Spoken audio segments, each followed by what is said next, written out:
उनके लोगों ने जो विश्वास किया, उनका जो कैंपेनिंग था, लोगों ने जो विश्वास जगा, उस निर्दलीय प्रत्याशी को जिताया, मतदाताओं ने जिताया। और दो बड़े बड़े हस्ती जो बड़ी पार्टियां हैं वो लोग हार गए, जानते हैं। तो मैं यही कहूँगा कि पार्टी पे मत जाइए। पार्टी के लोग जो होते हैं वो पार्टी का वो चापलूसी वाला काम करते हैं, उन्हीं के बनाए एजेंडे पे काम करते हैं और जनता के लिए कुछ खास नहीं कर पाते हैं। और यदि निर्दलीय कोई भी व्यक्ति यदि होता है तो जनता का बात जरूर उठाता है, ताकि जनता उन्हें जिता कर भेजती है, मतदाता जो उन्हें जिता कर भेजती है। अब की जो है पिछली मरतबा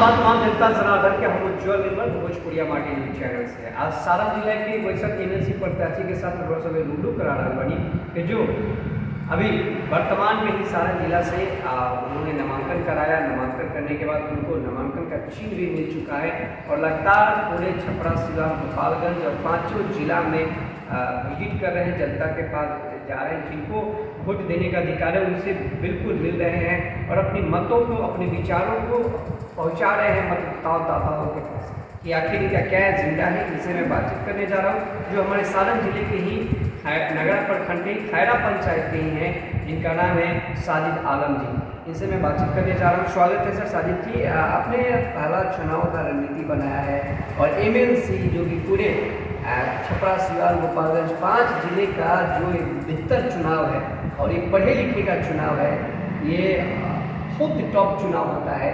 आपने नॉमिनेशन किया, हमारे दर्शकों को बताया अपना परिचय। सबसे पहले मैं भोजपुरिया माटी के विमल जी को बहुत बहुत धन्यवाद देता हूँ और वर्तमान में जो छठ पूजा और रमजान चल रहा है इसके लिए सभी को बधाई, शुभकामनाएं कि आप सभी आप सही ढंग से अपने पूजा और छठ पूजा का जो तैयारी चल रहा है वो अच्छे से आप लोग करें। और मेरा घर जो है खैरा है, नगरा प्रखंड खैरा है, मेरा नाम साजिद आलम है, मैं सारण स्नातक क्षेत्र से प्रत्याशी हूँ। ये चुनाव मैं लड़ रहा हूँ, ये एक दिन की प्लानिंग नहीं है, पहले से चल रहा है, दिमाग में चल रहा है, तो आज मूर्त रूप ले लिया है। पूर्व के जितने भी प्रत्याशी रहे हैं, चाहे वर्तमान में एमएलसी हों, चाहे पहले जो भी प्रत्याशी रहे, चाहे पहले भी एमएलसी रह चुके हैं, कुछ मंत्री भी रह चुके हैं, वो लोग का जो अधूरा कार्य है, उन्होंने जो काम आज तक नहीं किया है उसको करने के लिए, उस संकल्प को पूरा करने के लिए हम इस चुनाव में आए हैं।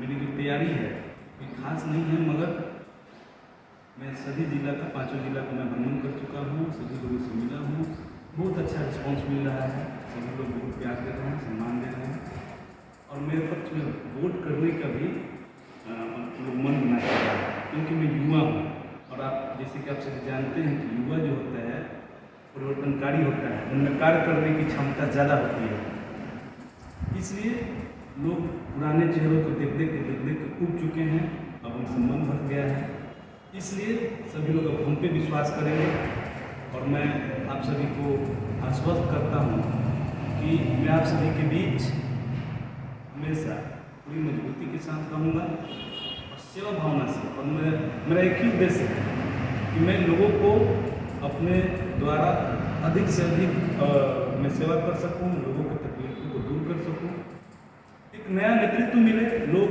जो युवा जो हैं इस फील्ड में बहुत कम आ रहे हैं, पढ़े लिखे लोग कम आ रहे हैं, डर लगता है युवाओं को, हमको भी डर लगता था, मगर हिम्मत करके आप सभी दोस्तों के समर्थन से मैं चुनाव मैदान में हूँ। सभी लोग प्यार दे रहे हैं, लोग एक्सेप्ट भी कर रहे हैं। हमको लगता है कि आने वाले दिनों में कल हमारा है। एक और ख़ास बात आपसे मैं जानकारी लेना चाहता हूँ, इस बार विगत चुनाव में अपने आगे आया है और जनता के पास जो वाकई में जिन्होंने ये पढ़े लिखे का चुनाव है, पढ़े लिखे का चुनाव होते ही जिन्होंने अपने वोट जिनका नाम सूची में है, वोट देने का जिनको अधिकार है, आप उनसे पार्सल जाकर आप मिल भी रहे हैं। लेकिन एक बड़ी सवाल आ रही है, जो जेपी यूनिवर्सिटी की हम बात करें विगत कई वर्षों से बच्चों का जो भविष्य है बिल्कुल अंधकार में जा रहा है। इस पर कोई भी एमएलसी बने तो नहीं कोई इस पर कोई सवाल उठता है, नहीं कोई इस पर कोई जवाब देता है। 5-5 साल बैक सेशन लगा है, 3-3 साल बैक सेशन है। अगर आपको अगर जनता अगर हमारे वोटर भाई बंधु अगर आपको सपोर्ट करके जिताते हैं तो क्या वाकई में हमारे पूरे 5 जिलों का जो शिक्षा विभाग है, शिक्षा में जो सुधार है, संतुष्टि के साथ ईमानदारी के साथ क्या वाकई में इसको बेहतर तरीके से आप सजग के साथ काम कर पाएंगे? जी निश्चित तौर पर मैं भी छात्र हूँ, मैं भी अभी भी मेरी पढ़ाई जारी है और अभी भी पढ़ रहा हूँ। मैं भी नेट JRF की तैयारी करता हूँ। मेरी शिक्षा जो है क्वालिफिकेशन MSc MA है, मास्टर ऑफ एजुकेशन भी किया है। तो पढ़ाई मेरा आज भी जारी है, कॉम्पिटिशन की भी तैयारी करता हूँ। मगर जिन समस्याओं से जो पिछले विगत मैं 4-5 साल से देख रहा हूँ, जो छात्र जूझ रहे हैं लेट सेशन की वजह से, विश्वविद्यालयों के लेट सेशन की वजह से उनका जो भविष्य अंधकारमय हो गया है, उसी की वजह से मैं इस चुनाव में आया हूँ। ये जो चुनाव है सिर्फ मैं चुनाव लड़ने के लिए नहीं आया, आगे जीतने के लिए नहीं आया।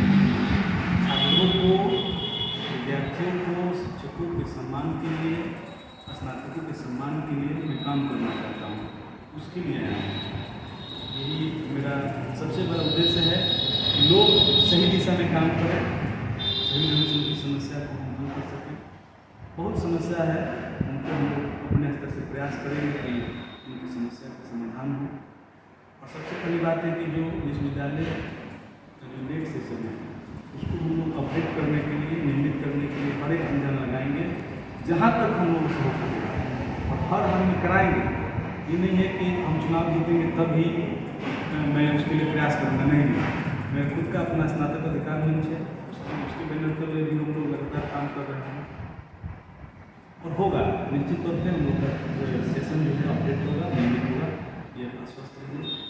और खास क्या आपका एजेंडा है? चुनावी मैदान में आप जा रहे हैं, वोटरों से मिल रहे हैं, अगर चुनाव आपको जनता समर्थन दे रहा है, वोटर लोग वोट आपको रहे, तो खास एजेंडा क्या है चुनाव के पास? क्योंकि बहुत सारे पूर्व के प्रत्याशी, वर्तमान के प्रत्याशी, आमने सामने कई पार्टी के प्रत्याशी भी हैं और आप निर्दलीय छवि के प्रत्याशी हैं, तो निर्दलीय का टॉप हो जाता है चुनावी मैदान में आना और चुनाव कैंपेन में जाना और लोगों से मिलना। क्योंकि बहुत लोग कहते हैं कि आप पार्टी से नहीं हैं, पार्टी के सिंबल लेकर नहीं आते, पार्टी के सिंबल लेकर आते तो आपको हम वोट देते। ये जो मानसिकता लोगों में, पढ़े लिखे जो व्यक्ति उनको अंदर भी मानसिकता होता है, तो आप उनको क्या से फीडबैक देते हैं और आपका खास एजेंडा क्या है जो हमारे दर्शक इस चीज़ों को जाने कि हमारे समाज में अगर पार्टी के सिंबल लेकर ना भी आए तब भी हमारे मजबूती से चुनाव लड़ा जा सकता है और यहाँ पे एमएलसी का चुनाव जीता भी जा सकता है, तो उस पर आपका क्या प्रतिक्रिया है? आप जैसे कि जानते हैं पिछले साल जो स्थानीय जनप्रधिकार द्वारा जो चुनाव हुआ था MLC का, उसमें निर्दलीय प्रत्याशी की जीत हासिल की थी। दो बड़ी बड़ी पार्टियाँ अपने सामने थी, मगर उनका उनके लोगों ने जो विश्वास किया, उनका जो कैंपेनिंग था, लोगों ने जो विश्वास जगा, उस निर्दलीय प्रत्याशी को जिताया, मतदाताओं ने जिताया। और दो बड़े बड़े हस्ती जो बड़ी पार्टियाँ हैं वो लोग हार गए जानते हैं। तो मैं यही कहूँगा कि पार्टी पे मत जाइए। पार्टी के लोग जो होते हैं वो पार्टी का वो चापलूसी वाला काम करते हैं, उन्हीं के बनाए एजेंडे पे काम करते हैं और जनता के लिए कुछ खास नहीं कर पाते हैं। और यदि निर्दलीय कोई भी व्यक्ति यदि होता है तो जनता का बात जरूर उठाता है, ताकि जनता उन्हें जिता कर भेजती है, मतदाता जो उन्हें जिता कर भेजती है। अब की जो है पिछली मरतबा की तरह 2021 का जो चुनाव हुआ तो उसी तरह आपकी परिपाटी टूटेगी कि जब जीतेगा तो ये फलाना पार्टी का प्रत्याशी जीतेगा, जब जीतेगा तो इस पार्टी का, ये परिपाटियों की टूटेगी। उनको विश्वास है, लोग हमें बहुत समर्थन कर रहे हैं और उनको लगता है, और यदि टूटेगी तो जनता के हित में बहुत ही फायदा होगा। ये जरूर हम लोगों से अपील भी करेंगे, स्नातक मतदाताओं से अपील भी करेंगे कि पार्टी पे नहीं जाइए, प्रत्याशी के नेक नीति पे जाइए, उनकी ईमानदारी पे जाइए, उनके समर्पण पे जाइए। लोग तो आते जाते रहेंगे, पार्टी आएंगे जाएंगे, मगर लोग जो आपका जो प्रत्याशी जो है निर्दलीय है, यदि वो आपके हित में काम कर रहा है तो आप उस पर विश्वास कीजिए। यही मेरी अपील है। खास एजेंडा क्या है? लोगों के पास सब जा रहे हैं, जनसंपर्क कर रहे हैं, अब लास्ट मोड़ पे जनसंपर्क है सभी किसी का, चुनाव सामने है 31 तारीख को, तो तो खास अपील क्या है लोगों के साथ और क्या लोगों से निवेदन कर रहे हैं, एजेंडा क्या है जो हमारे आने वाले चुनाव में आपके लिए और हमारे हित के लिए और हमारे समाज के जितने भी वोटर हैं उनके हित के लिए क्या फ़ायदा मिलेगा अगर आपको लोग वोट देता है? देखिए, मेरा सबसे पहला एजेंडा, मेरा मैनिफेस्टो, मेरा मुख्य उद्देश्य है इस चुनाव में आने से पहले मैं 6 महीना पहले से मैं अपना अभियान चला रहा हूँ।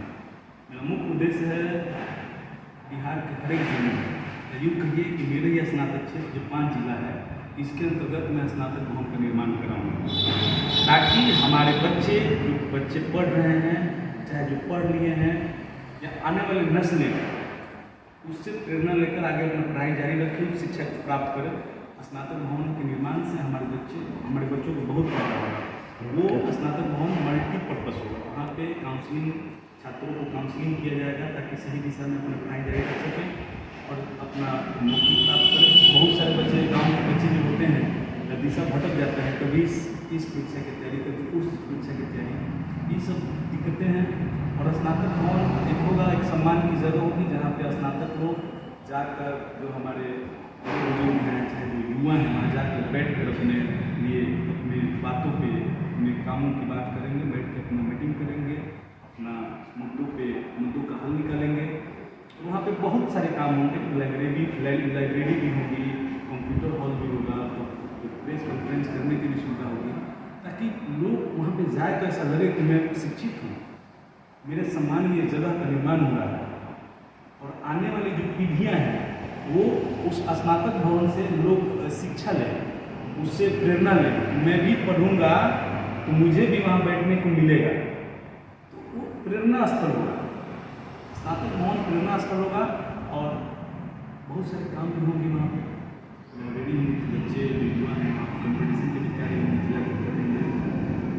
बहुत सारी चीज़ें हैं। स्नातक भवन से बहुत फायदा होगा, जो अब तक किसी प्रत्याशी ने इस पर, लोग 36 बरस से रहे हैं, 6 बरस से व्यक्ति रहे हैं, किसी ने इस पर ध्यान नहीं दिया। मगर मैं पिछले साल से ही इस पर भी काम कर रहा हूँ, लोगों को भी जागृति ला रहा हूँ, लोगों को जगा रहा हूँ कि आप लोग देखिए इस पर हम लोग काम करेंगे। और लोग इस एजेंडा को लोग बहुत पसंद कर रहे हैं।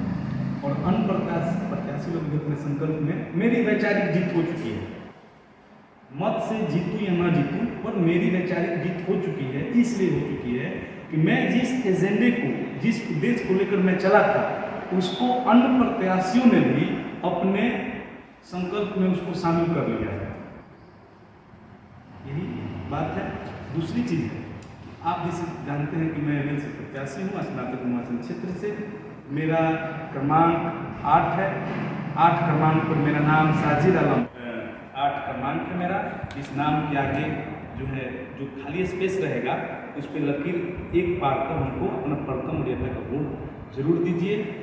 और हम तो यही कहेंगे कि मैं आपके बीच का हूँ, युवा हूँ, और आपके लिए जो हो सकेगा, आपके मान सम्मान के लिए, आपके उत्थान के लिए, आपके सर्वांगीण विकास के लिए मैं जी जान लगा दूंगा। मेरा जीवन समर्पित है, भविष्य में भी, आगे भी। ये मैं आश्वस्त करता हूँ। मुझे कमाना नहीं है, मुझे अपने समाज का सेवा करना है और अधिक से अधिक लोगों को भलाई के लिए काम करना है। जैसे कि मैं आप सभी को बता दूं कि साजिद आलम सर से बातचीत हो रही थी कि वाकई में युवाओं को जो युवाओं के जो प्रेरणा स्रोत है, इनका जो संकल्प है वाकई में दिल छूने वाला है। क्योंकि आज के जो वर्ग में पढ़े लिखे होके भी लेकिन इस चीज़ को, सोच को लोग नहीं डेवलपमेंट कर पा रहे हैं। कहीं ना कहीं देखा जाए 36 साल बनाम 6 साल, अगर 36 साल और 6 साल बनाम अगर किसी पार्टियों के लिए आपने दिया है, किसी पार्टियों के चेहरे के लिए आपने दिया है, तो हम तो कहना चाहेंगे 36 साल बनाम 6 साल और दीजिए एक ऐसे युवा छवि को, एक ऐसे समाज सेवी को, एक ऐसे आपके पढ़े लिखे उम्मीदवार को जो कि बिल्कुल निर्दलीय आपके समाज के हित के लिए काम करने के लिए जाति से भी हटकर, क्योंकि लोग जाति का भी प्राथमिकता दे रहा है, तो जाति समुदाय से हटकर आप काम कीजिए। क्योंकि अगर आज के समाज में अगर आप जाति और प्रथा की जो बात करते हैं, जाति समुदाय की जो बात करते हैं, पार्टी की जो बात कर रहे हैं, तो आप ऐसा ना करें। अगर जाति समुदाय से हटकर भी नेक एवं ईमानदार छवि के व्यक्ति और युवा व्यक्ति अगर आपके हक के लिए, अगर आपके मांग को लेकर, आपके विचार को लेकर आपके पास गया है, आपके भविष्य को लेकर आपके पास गया है, तो कहीं ना कहीं बड़ा बदलाव होगा पूरे 5 जिला में। तो सारे जिले से, सारी जिले में बातचीत करा तो तमाम हमारे मतदानकर्ताओं से निवेदन होगा, विनती होगा कि अगर आप 31 तारीख को अपने नज़दीकी बूथ केंद्र पर जाएं तो क्रमांक संख्या 8 पर फर्स्ट वरीयता को देखते हुए इनको एक बार सेवा का मौका दें, क्योंकि सारण की इतिहास निर्दलीय से ही पलटा हुआ है।